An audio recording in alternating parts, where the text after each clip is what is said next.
할렐루야. 주님의 평강이 우리 성도님들에게 가득하기를 축복합니다.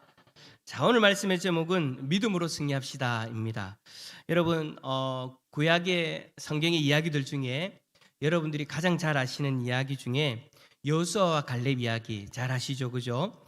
여호수아와 갈렙 그리고 10명의 정탐꾼들은 가나안 땅을 다 점탐하고 난 이후에 돌아와 가지고 백성들에게 그들이 보고 느낀 것들을 보고하였습니다. 여호수아와 갈렙을 제외한 10명의 정탐꾼들은 모두가 다 부정적인 보고를 하였었죠. 그들은 자기들이 정탐했던 가나안 땅에 대해서 악평을 했습니다. 물론 그 땅이 좋다고 이야기했어요. 사람이 살기에는 너무 좋다고 너무나도 환상적이다라고 그렇게 이야기를 했어요. 그러나 그 악평이 무엇에 대한 악평입니까? 그 땅을 점령할 수 없다라는 악평이었어요. 그들은 일명 메뚜기 의식에 사로잡혀 가지고 자신들은 그 가나안 땅의 백성들에 비하면 메뚜기와 같은 존재다. 우리는 아무것도 할 수 없다라고 그렇게 보고를 했었죠. 하나님이 주시겠다라고 약속하셨던 그 허락하셨던 가나안 땅임에도 불구하고 우리는 능히 그 땅에 올라가지 못합니다라고 하면서 마치 자기들의 힘으로 하는 것처럼 그렇게 절망적인 결론을 내리고 그 절망적인 결론을 보고하였던 거예요. 한편 그 보고를 받은 이스라엘 백성들은 어떤 반응을 보여줬습니까? 불평과 원망에 휩싸여 가지고 모세를 이제 지도자 자리에서 폐하고 다른 지도자를 세워 가지고 애굽으로 돌아가자. 애굽으로 돌아가자. 그렇게 아우성을 쳤죠. 그 결과 어떻게 되어졌습니까? 부정적인 시각에 사로잡혔던 10명의 정탐꾼은 하나님의 공개적인 심판을 받았는데 재앙으로 그 자리에서 다 죽게 되옵니다. 그리고 그 보고를 받아서 불평과 원망에 사로잡혔던 이스라엘 백성들은 한 사람도 가나안 땅에 들어가지 못하는 그런 결과를 맞이하게 되었죠. 40년 동안 광야를 헤매다가 약속의 땅에 들어가 보지도 못하고 광야 땅에서 그냥 죽게 되어지는 거예요. 그러나 여호수아와 갈렙은 달랐었죠. 그들은 10명의 정탐꾼들처럼 가나안 땅의 아낙 자손들도 보고 그들의 견고한 성도 보았습니다. 그러나 여호수아와 갈렙에게는 능히 이기리라는 확신이 있었습니다. 민수기 14장 8절에 여호와께서 우리를 기뻐하시면 우리를 그 땅으로 인도하여 들이시고 그 땅을 우리에게 주시리라. 이는 과연 젖과 꿀이 흐르는 땅이니라. 이 확신의 찬 모습으로 전능하신 하나님, 만군의 하나님 여호와 하나님을 믿는 그 신앙으로 이 고백을 하였던 거예요. 결국 여러분, 하나님은 누구의 편이 되셨습니까? 수적으로 보면 10대입니다. 아주 불리한 조건이에요. 그런데 분명히 여호수아와 갈렙이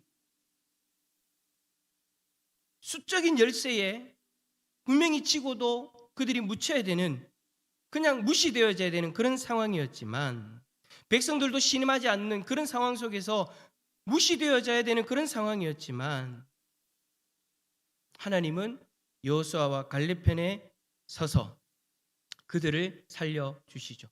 여러분, 백성들이요 여호수아와 갈렙을 향해서 뭐까지 하려고 했습니까? 돌을 들고 치려고까지 했습니다.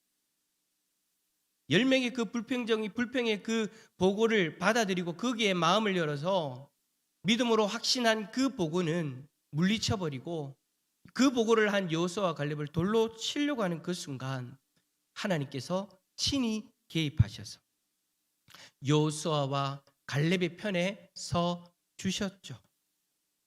그래서 여호수아와 갈렙만이 나중에 이스라엘의 그 신세대를 이끌고 요단강을 건너 하나님께서 약속하신 허락하신 그 가나안 땅에 들어가게 된 거예요. 그래 여러분, 하나님께서는 그의 백성된 우리가 부정적인 시각, 불평과 원망에 사로잡혀 있는 것을 싫어하십니다. 그러니 여러분, 우리도 여호수아와 갈렙처럼 믿음의 대장부들이 다 되어져 가지고 모든 것을 믿음의 눈으로 바라볼 수 있어야 되는 거예요. 하나님을 믿음의 눈으로 바라보면서 우리에게 약속하신 그 모든 것들이 이루어질 것을 바라볼 수 있어야 된다는 거죠. 그리할 때 우리가 가진 믿음은 우리들에게 승리를 안겨준다라는 거예요. 여호수아와 갈렙처럼 말이죠. 그런데 어떤 사람들은 믿음을 잘못 이해하고 있습니다. 현대인들에게는요, 긍정적인 사고방식이 대단한 인기를 끌고 있죠. 나는 할 수 있어. 무엇이든지 할 수 있어. 이와 같은 자기 암시적인 어떤 신념을 믿음이라고 착각하는 사람들이 있다는 거예요. 그러나 신념과 신앙은 분명히 구별되어져야 됩니다. 신념은요, 대상이 없어요. 또 자기가 무엇을 믿는지 제대로 알지도 못하면서 그냥 맹목적으로 믿습니다. 그렇게 될 거라고 나는 믿어요. 주문처럼 반복하는 그런 사람들도 있죠. 이러한 믿음은요, 성경에서 이야기하는 그런 믿음이 아니라는 거예요. 그런데도 참 교회 안에서도 이상하게 그런 믿음에 대해서 이야기를 하는데, 여러분, 그건 성경에서 이야기하는 믿음이 아니죠. 성경은요, 우리가 믿는 믿음의 대상이 어떤 분인지 불확실하게 이야기하는 것이 아니라 분명하게 말씀하고 있어요. 사도 바울은 여러분 오늘 본문 속에서 우리의 믿음의 조상인 아브라함을 예를 들면서 우리의 믿음은 어떤 것인지, 우리의 믿음에는 어떤 요소가 있어야 되는지를 분명히 일깨워주고 있죠. 분명한 정의가 있는 믿음이다라는 거예요. 우리는 여러분 오늘 본문 말씀을 통해서 이 믿음에 대해서 두 가지를 살펴보고 아브라함의 믿음의 대상과 그리고 믿음의 근거를 살펴보면서 우리도 아브라함처럼 믿음의 사람이 되어질 수 있기를 간절히 소망합니다.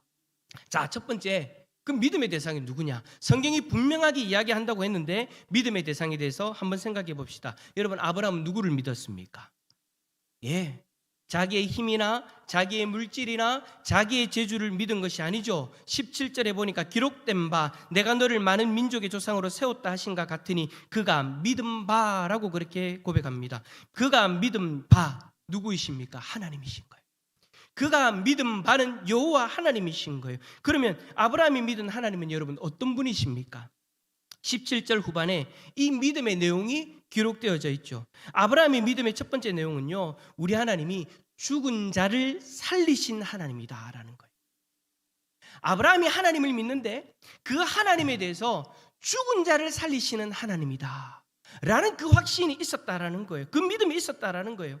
오늘 보면 17절에 보면 하나님은 아브라함에게 아브라함아 내가 너를 많은 민족의 조상으로 세웠다라고 그렇게 말씀합니다. 그런데 여러분, 하나님은 그렇게 말씀하셨는데 아브라함에게 많은 민족의 조상으로 세웠다라고 그렇게 하나님이 약속의 말씀을 주셨는데 아브라함의 현실은 어땠습니까? 19절 말씀에 우리 노란색만 한번 읽어볼까요? 한번 노란색만 읽어봅시다. 시작. 그가 백산하되어 알고도. 아멘.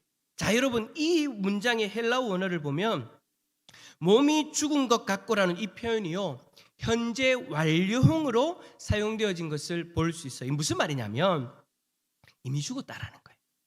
앞으로 죽을 것이다가 아니라 이미 죽었다라는 거예요.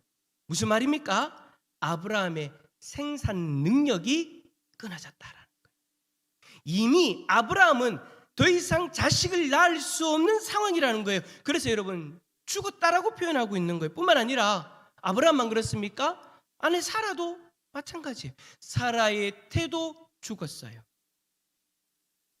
그러니까 여러분, 17절에 나오는 하나님의 약속, 많은 민족의 조상으로 세워졌다. 아니, 이미 다 죽었는데 아브라함도 죽었고 아내 사라의 태도 죽었는데 더 이상 자식을 낳을 수 없는 상황이 되어졌는데 17절의 하나님의 약속은요, 그런 아브라함과 사라의 입장에서는 도저히 불가능한 말씀으로 주어진 것이다라는 거죠. 여러분 생각해 보십시다. 하나님이 약속을 주셨습니다. 그런데 하나님의 약속과 성취 가운데, 하나님의 약속과 그 약속이 이루어지는 그 성취 가운데에는 뭐가 하나 있냐면 현실이라는 계곡이 하나 있는 거예요. 분명히 하나님이 약속을 주셨어요. 그리고 그 약속이 이루어지는, 성취되어지는 날도 분명히 있어요. 그런데 그 사이에 지금 우리가 서 있는 현실이라는 계곡이 있다라는 거죠. 여러분, 왜 계곡이라고 표현을 합니까? 그 현실 속에서 약속을 받고 그 성취되어짐을 바라보는데 갈등이 생긴다라는 거예요. 계곡과 같이 깊은 갈등이 경험되어진다라는 거예요. 과연 이 약속이 이루어지는 것이 맞는가? 하나님이 주신 약속과 성취 사이에 엄청나게 깊은 현실의 계곡이 있는 것을 여러분 우리들도 경험하지 않습니까?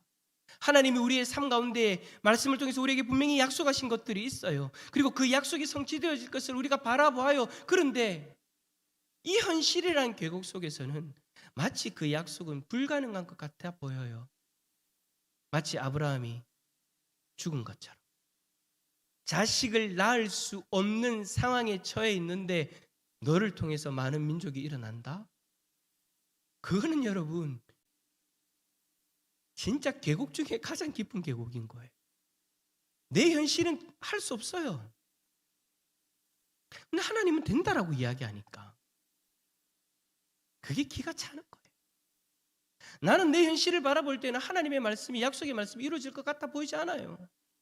하나님이 함께 하시고 하나님이 도우신다고 하는데 내 현실을 볼 때는 하나님이 도우시는 손길이 보이지 않아요. 하나님이 내 기도를 들으시고 응답하신다고 하는데 내가 이렇게 오늘 저녁에도 나와서 기도하는데 하나님이 응답하심이 내 눈에 보이지 않아요. 분명히 약속하신 것이 있고 그 약속이 이루어진다라고 말씀하시는데 그 약속과 성취 사이에서 현실이란 깊은 계곡을 우리는 경험하고 있잖아요. 그런데 여러분, 그 현실이란 깊은 계곡 속에서 아브라함 어떻게 했는지 아십니까? 19절 하반부에 보니까 믿음이 약하여지지 아니하고. 참 저는 오늘 이 아브라함의 모습을 보면서 이 부분에서 제일 감동을 받았어요. 제일 도전을 받았어요. 어떻게 그 현실한 깊은 계곡 속에서 도무지 하나님의 약속의 말씀이 이루어질 것 같지 않은데 하나님의 약속의 말씀은 나하고 전혀 상관없는 것처럼 그렇게 다가오는데 어떻게 아브라함은 믿음이 약해지지 않을 수 있을까? 어떻게 그 믿음이 약해지지 않을 수 있을까? 그래요. 그것이 바로 믿음이에요. 현실을 뛰어넘을 수 있는, 우리로 하여금 그 현실의 계곡에서 벗어날 수 있도록 만들어주는 것, 그것이 바로 믿음이다라는 거죠. 그래요. 아브라함은요, 자신의 현실은 분명히 죽은 자와 같았어요. 그것을 모르는 것이 아니죠. 다 알고 있었어요. 그러나 하나님은 죽은 자를 살리시는 하나님이라는 그 믿음이 있었기에 그 믿음으로 그 현실의 계곡을 벗어날 수 있었다라는 거예요. 그래서 믿음이 약해지는 것이 아니라 그 신앙이 흔들려지는 것이 아니라 오히려 더 견고히 설 수 있었다라는 거죠. 여러분, 오늘 본문에 나오는 이 믿음이 우리의 믿음이 되어질 수 있기를 축복합니다. 오늘 본문 24절 말씀을 보시기 바랍니다. 의로 여기심을 받을 우리도 위함이니 곧 예수 우리 주를 죽은 자 가운데서 살리신 이를 믿는 자니라. 그래 여러분, 바울은 이 아브라함의 죽은 자도 살리시는 하나님을 향한 그 믿음을 가지고 이제 어디로 끌고 가냐면, 우리를 어디로 끌고 가냐면 죽은 예수 그리스도를 살리신 이를 믿는 자리로 우리를 끌고 가는 거예요. 우리의 믿음은 우리 주 예수 그리스도를 죽은 자 가운데에서 살리신 하나님을 믿는 것입니다. 우리는 그 하나님을 믿는 거예요. 에베소서 2장 1절에 그는 허물과 죄로 죽었던 너희를 살리셨도다. 그리고 하나님께서는 아브라함보다도 더 절망적인 상태에 있었던 나 같은 죄인도 용서하시고 내게 영원한 생명을 주신 거예요. 먼저 죽은 예수 그리스도를 살리시고 예수 그리스도를 살리심을 통해서 예수로 말미암아 죄로 죽을 수밖에 없는 우리들까지도 다 살려주신 것이죠. 이와 같이 죽은 자를 살리시는 하나님을 믿으시기를 축복합니다. 우리들의 삶의 현장 속에서 삶의 그 현재의 깊은 계곡 속에서 더 이상 아무것도 할 수 없을 것 같아 보이는 우리의 죽은 현실도 우리의 믿음으로 이겨낼 수 있는 것이고, 우리의 믿음으로 우리를 죽음에서 살리시는 예수 그리스도를 바라보고 우리를 죽음에서 살리시는 하나님의 능력을 경험할 수 있다는 것을 여러분 기억하시고 이 믿음으로 죽은 자 가운데서 살리시는 하나님의 놀라운 능력을 경험할 수 있기를 축복합니다. 두 번째로 여러분, 아브라함 믿음 바 하나님은 어떤 분이라고 이야기합니까? 없는 것을 있는 것 같이 부르시는 하나님이시다라고 그렇게 이야기합니다. 그 설명이 18절에 있는데 18절 말씀 우리 노란 부분만 읽어봅시다. 시작. 바라고 믿었으니. 아멘. 아브라함은 바랄 수 없는 중에 바라고 믿었다. 다르게 표현하면 무슨 말이냐면 절망이 바뀌어 소망이 되어졌다라는 거예요. 볼 수 있는 게 없다라는 거예요. 내 인생에 해결되어지는 일이 없다라는 거예요. 아무것도 바라볼 수 없는 그 가운데에서 바라볼 수 있게 되어졌다. 분명히 눈에는 보이지 않는데 소망이 생겼다라는 거예요. 그렇게 될 수 있었던 이유가 뭡니까? 이는 내 후손이 이같으리라 하신 말씀대로 많은 민족의 조상이 되게 하려 하심이라. 뭐예요? 말씀을 믿었기 때문인 거예요. 분명히 눈에는 보이는 것이 없어요. 자신의 삶은 죽은 것과 같아요. 그런데도 불구하고 소망이 생길 수 있었던 이유는 자신에게 하신 그 말씀을 믿었기 때문이에요. 현실적으로 여러분, 이 약속의 말씀이 이루어지기 위해서 뭔가 주어지는 것은 아무것도 없었어요. 오직 아브라함이 주어진 것은 믿을 수 있는 말씀. 그래, 우리도 도무지 바랄 수 없는 상황을, 바라볼 수 없는 상황을 맞닥뜨릴 때가 있습니다. 그렇다 하더라도 주님이 우리에게 주신 약속의 말씀을 붙들 수가 있죠. 내 눈에 아무것도 보이지 않는다고 해서 내가 붙잡을 것도 없는 것이 아니라는 거예요. 우리 그렇게 이야기할 때가 있잖아요. 내 눈에 아무 소망도 안 보일 때 나는 더 이상 희망이 없어. 포기해버릴 때가 있잖아요. 나에게는 아무것도 없어라고 여러분 손 놔버릴 때가 있잖아요. 아니라는 거예요. 하나님 백성에게는요, 내 눈에 보이는 것이 아무것도 없다 할지라도 내가 붙잡을 것이 있어요. 바로 하나님의 말씀. 세상의 것들은 더 이상 바라볼 것이 없다라고 이야기하지만 주님이 우리를 버리지 아니하시고 사랑하시되 끝까지 사랑하신다라고 약속하셨는데 왜 여러분 우리가 좌절합니까? 세상적인 상황은 더 이상 바라볼 것이 없다라고 그렇게 이야기를 한다 할지라도 우리와 영원히 함께 하시고 우리를 사랑하셔서 언제나 우리를 믿음의 길로 인도하시는 그 주님이 함께 하시는데 여러분 우리가 무엇을 포기하냐라는 거예요. 왜 좌절하냐라는 거예요. 우리는 여러분 보이지 않아도 소망이 있는 존재라는 거 여러분 꼭 기억하시길 바랍니다. 여러분들이 보이는 눈의 그 현실이 내가 나아질 것이 아무것도 보이지 않는 그런 현실이라 할지라도 여러분들은 하나님의 약속의 말씀을 붙들고 소망 있는 삶을 살아갈 수 있습니다. 그것을 믿음의 눈으로 바라볼 수 있기를 축복합니다. 세 번째로 아브라함은요, 하나님이 약속하신 것을 능히 이루시는 하나님이신 것을 믿었어요. 약속이 이루어지기 위해서는 두 가지 전제 조건이 있어요. 첫 번째는 뭐냐? 약속을 하는 당사자가 거짓이 없고 신실해야 돼요. 두 번째 조건은 뭐냐? 그 약속을 지킬 수 있는 능력이 있어야 되는 거죠. 아무런 마음으로 원이라고 해도 능력이 없으면 여러분 무슨 소용이 있겠습니까? 신실하고 능력이 있어야 된다라는 거예요. 근데 우리 하나님에게는요, 이 두 가지가 다 있죠.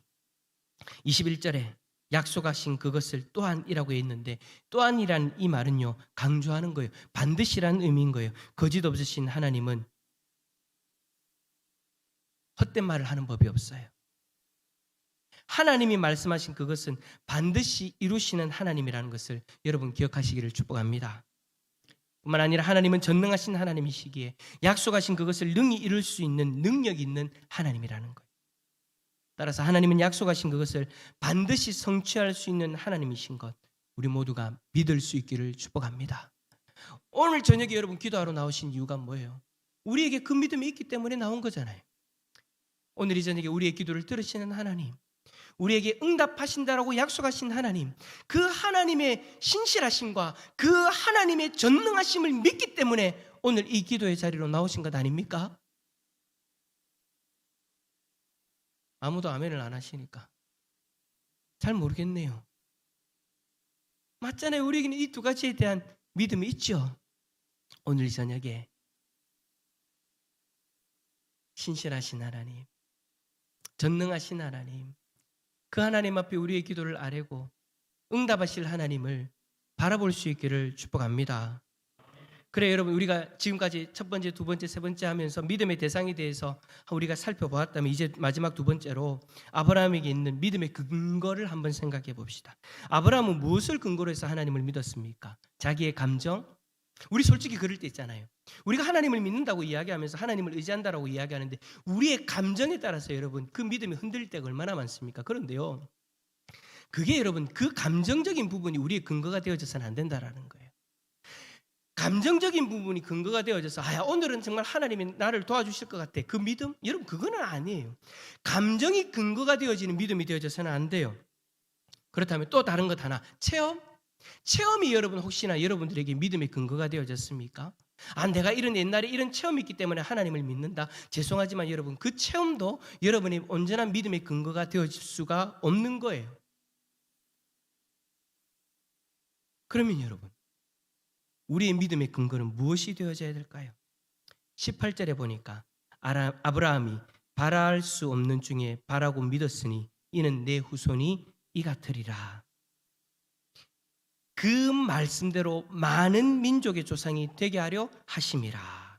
아브라함은 하나님의 말씀대로 이루어지리라는 분명한 믿음을 가지고 있었어요. 20절에 보니까 또 이렇게 기록합니다. 믿음이 없어 하나님의 약속을 의심하지 않고 믿음으로 견고하여져서. 여러분 아브라함이 의심하지 않은 것이 뭐라고 이야기합니까? 아브라함은요 하나님의 약속을 의심하지 않았다라는 거예요. 아브라함은 하나님의 약속의 말씀 위에 굳게 섰다라는 거예요. 믿음의 근거는요 아브라함에게 있어서 믿음의 근거는요 다른 것이 아니고 감정적인 부분, 체험적인 부분이 아니고요 약속의 말씀이었다라는 거예요. 아브라함이 흔들리지 않는 자신의 그 상황은 죽은 것과 같은 그 현재의 깊은 수렁 속에서도 그 삶이 그 신앙이 흔들리지 않을 수 있었던 그 이유가 뭐냐? 하나님이 자기에게 주신 흔들리지 않는 그 말씀이 근거가 되어졌기 때문이다라는 거예요. 그 믿음으로 인해서 22절에 그러므로 그것이 그에게 의로 여겨졌느니라. 아브라함이 약속의 말씀을 근거로 해서 믿었던 그 믿음, 말씀 중심의 신앙을 하나님은 결국 의로 여겨보신 것이죠. 여러분 우리에게 있어서 믿음의 근거는 무엇입니까? 지금 여러분들에게 있어서 믿음의 근거는 뭡니까? 혹시 체험입니까? 혹시 다른 사람의 간증 때문입니까? 아니면 이성적인 판단? 아니면 감정적인 부분? 그런 것이 여러분 우리 믿음의 근거가 되어서는 안 돼요.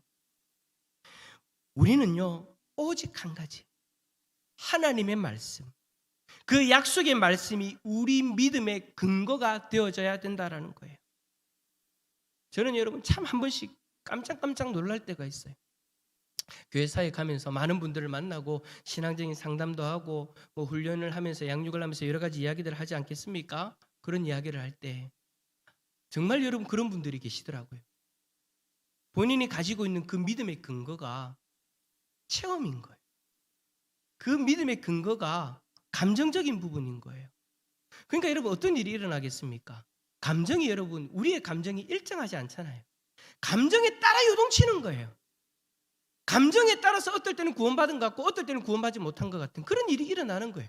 감정적인 부분 때문에 하나님이 오늘은 함께 하시는 것 같고 오늘은 하나님 나와 함께 하지 않는 것 같고 하나님이 오늘은 나를 도와주는 것 같고 오늘 저녁에는 하나님 나를 도와주지 않는 것 같고 어떨 때는 하나님이 나의 기도를 들어주시는 것 같은데 어떨 때는 하나님이 나의 기도에 침묵하시는 것 같고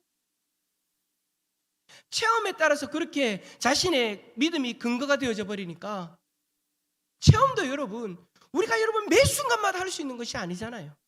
저도 여러분 지금 신앙생활 한 지가 30년이 되어졌지만 체험을 한 날은요 그렇게 많지 않아요. 여기서 체험이란 건 신비한 체험을 이야기하는 거예요. 그런데 여러분 그 체험이 근거가 되어졌다면 저는요 믿음을 떠나도 한참 전에 떠나갔어야 돼요. 여러분 체험이 여러분들의 신앙의 근거가 되어지면 안 돼요. 신비한 체험이 여러분들의 신앙의 근거가 되어지면 여러분 신비한 체험이 나타나지 않는 때는 어떻게 견디려고 그러십니까? 여러분 신비한 체험도 우리의 신앙의 우리의 믿음의 근거가 되어져서는 안 되고 우리의 믿음의 근거는요 항상 동일한 1.1억의 변경도 없고 늘 우리에게 신실하게 변하지 않고 우리들 옆에 있는 하나님 주신 하나님의 말씀. 하나님의 말씀이 우리 믿음의 근거가 되어져서 우리도 신실하게 하나님을 바라볼 수 있어야 되고 우리도 흔들리지 않는 모습으로 하나님을 의지할 수 있어야 된다라는 거예요. 아브라함은 내 후손이 이와 같으리라 라는 그 약속의 말씀을 근거해서 믿었을 때에 그 믿음 이후로 놀라운 증거들이 따라왔죠. 그 일로 인하여서 감정의 기쁨도 누리기도 했고 놀라운 표적도 경험하고 기적도 경험했어요. 그럼 지금 제가 여러분 무슨 말을 하는 겁니까? 말씀이 근거가 되어진 그 믿음 이후에 앞에서 이야기했던 그것들이 따라오는 것이지 그것이 우리에게 근거가 되어져서 하나님의 말씀이 따라오는 것이 아니더라는 거예요. 사랑하는 성도 여러분, 언제나 하나님의 말씀을 근거로 믿음 가운데 서 있을 수 있기를 축복합니다. 그래야 흔들리지 않아요. 그러지 않기 위해서 어떻게 해야 됩니까? 하나님 말씀을 늘 가까이 해야 돼요. 이 말씀을 떠나면 내 믿음이 흔들린다라는 그런 마음을 가지고 늘 마음 가운데에 우리의 삶 가운데에 이 말씀을 가까이 두고 말씀을 묵상하고 말씀을 통해 하나님을 깊이 만나려고 우리는 노력을 해야 된다라는 거죠. 여러분 한 주간을 생각해 봅시다. 우리의 믿음의 근거가 되어지는 하나님의 말씀을 얼마나 가까이 두셨습니까? 어떤 분은 새벽에도 말씀을 듣고 말씀을 묵상하고 말씀을 읽고 참 말씀을 곁에 두면서 말씀을 사랑하는 자답게, 저는 참 성경의 표현 가운데 이 표현을 너무 좋아하는데 말씀을 사랑하라고 하셨거든요. 말씀을 사랑하는 자답게 그렇게 곁에 두고 살아오신 분들도 계실 거예요. 그래서 정말 흔들리지 않는 그 믿음 가운데 서 계신 분들도 계실 거예요. 그러나 아마도 말씀을 멀리 두신 분들은 참 감정적인 요동도 많이 경험하셨을 거고 신비한 것들을 더 바라보려고 하는 유혹들도 있었을 거예요. 왜냐하면 내 신앙이, 내 믿음이, 내 쪽에서의 그 믿음이 자꾸 요동치니까. 여러분 이제는 우리가 그 불확실한 그 근거를 의지하지 말고 언제나 흔들리지 않는 하나님의 약속의 말씀을 근거로 믿을 수 있기를 축복합니다. 올 한 해 정말 그랬으면 좋겠어요. 오늘 사도 바울이 본문에서 아브라함의 이야기를 우리에게 들려줬는데 여러분 바울이 아브라함을 예로 들어가지고 기록한 목적이 뭐겠습니까? 자, 아브라함이 이렇게 살았고 축복받고 아들, 딸 잘 낳아서 행복하게 살았다 옛 이야기 우리에게 들려주려고 그렇게 했을까요? 아니죠. 사도 바울은 지금 우리들의 이야기를 하고 있는 거예요. 아브라함을 통해서 우리들의 이야기를 하고 있는 거예요. 아브라함이 믿은 하나님은 우리가 믿는 하나님이시니 아브라함의 신앙이 우리의 신앙이 되어져야 된다. 아브라함의 믿음이 우리의 믿음이 되어져야 된다. 할렐루야. 오늘 본문 23절, 24절 한번 읽어봅시다. 시작. 그에게 의로 여겨졌다 기록된 것은 아브라함만 위한 것이 아니요 의로 여기심을 받을 우리도 위함이니. 아멘. 바울은 우리도 위함이다라는 것을 분명하게 밝히고 있습니다. 여러분 우리는 아브라함이 백세에 이삭을 낳은 것보다도 훨씬 더 절망적인 상황 가운데 있었다는 것을 기억하십시오. 허물과 죄로 죽었던 우리들이었습니다. 에스겔 골짜기의 마른 뼈가 우리들의 모습이었던 거예요. 그런데 나 같은 죄인이 용서를 받고 하나님의 자녀가 되고 하나님의 영광스러운 후사가 된다라는 것, 도저히 바라볼 수 없는 일이고 불가능한 일이라고 말할 수밖에 없습니다. 그럼에도 불구하고 하나님은 우리를 사랑하셔서 이 엄청난 일을 하나님이 약속하신 말씀대로 우리에게 이루어 주셨어요. 그러니 24절 하반부의 말씀처럼 곧 예수 우리 주를 죽은 자 가운데서 살리신 이를 믿는 자니라. 아브라함이 하나님은 죽은 자를 살리시는 하나님이신 것을 믿은 것처럼 우리 주 예수 그리스도를 죽은 자 가운데 살리신 하나님을 믿으시기를 축복합니다. 왜 예수님이 죽었습니까? 25절의 말씀처럼 예수님은 범죄함으로 죽은 우리를 살리기 위해서 자신의 목숨을 내어 주셨습니다. 그리고 그것으로 끝나지 않고 우리를 의롭다 하시기 위하여 다시 살아나셨다라고 말씀하셨습니다. 사랑하는 성도 여러분, 나 자신을 바라볼 때에는 절망에 빠질 수밖에 없습니다. 현실을 바라볼 때에는 좌절할 수밖에 없습니다. 그러나 아브라함이 죽은 자를 살리시며 없는 것을 있는 것 같이 부르시며 약속하신 것을 능히 이루시는 하나님을 바라보고 믿었던 것처럼 우리도 주 예수 그리스도를 죽은 자 가운데서 살리신 하나님만 바라보고 그 예수 그리스도가 살아나심으로 인하여 죽은 우리를 다시 살리신 그 하나님의 놀라운 약속을 믿고 바라봄을 통해서 아브라함처럼 흔들리지 않는 그 믿음 가운데 온전히 서서 올 한 해에도 승리할 수 있기를 예수 그리스도 이름으로 축원합니다.